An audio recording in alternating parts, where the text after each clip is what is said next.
Hi, I'm Pam Dempsey, Executive Director of the Midwest Center for Investigative Reporting, here with Jonathan Hedinger, who is now on day 7, covering the dicamba lawsuit. Jonathan, so what happened today?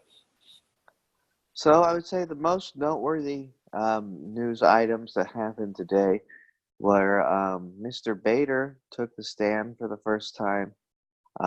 He started at around 3:45, went till 5 o'clock. So we're just starting to get to know Bill Bader.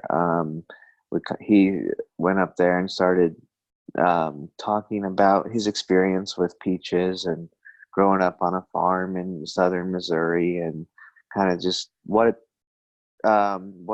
his agricultural background is. And so he was telling his story about peaches and how he started working picking peaches in 1970 when he was 13 years old.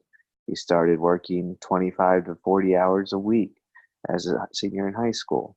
And then after that, he worked full time on a peach farm starting in 1976.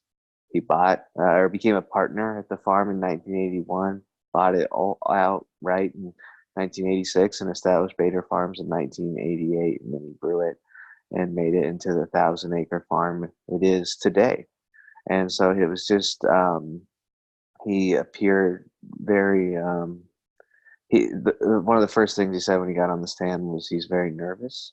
He's not a public speaker, and he has a very thick accent. So a lot of the things that he says are kind of hard to catch even, but he seems very down to earth and like a southeastern Missouri farmer. And then the other thing of note that I would say is BASF sales of dicamba spiked between 2015 and 2016.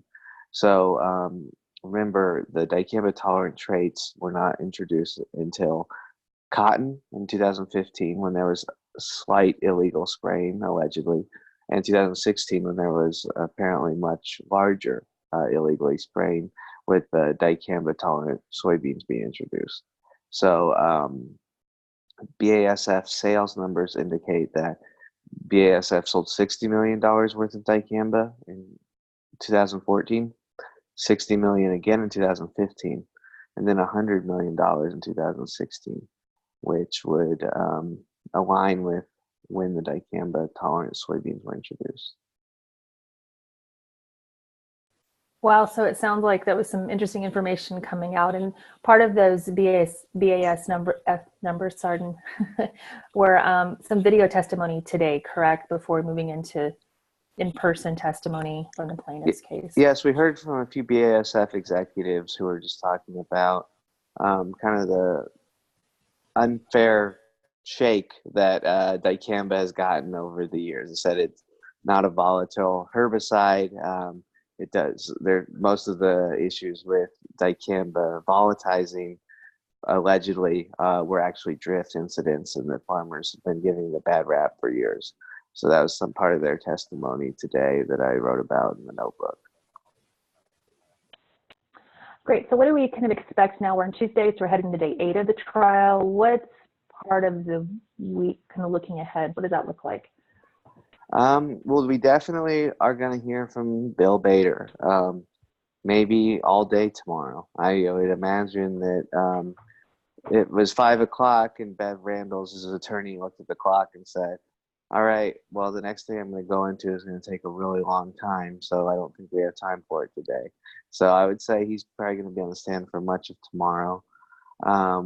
We know we're going to hear from Ford Baldwin, the retired university professor from Arkansas, lead scientist, to talk about the damages to Bader Farms. We're going to hear from Jeff Gunther, who is going to talk about how much those damages are worth. And then we might hear from a few more people, including Denise Bader, Roberto Lopez, who also works on Bader Farms. And then there's a few Monsanto executives still left on the list, including Brett Begeman, the chief operating officer. So we'll see if we end up hearing from them. But the plaintiffs said they do expect to rest their case this week. Great. Great. Well, thank you so much for your time, and we'll check in with you again tomorrow. All right. Thanks.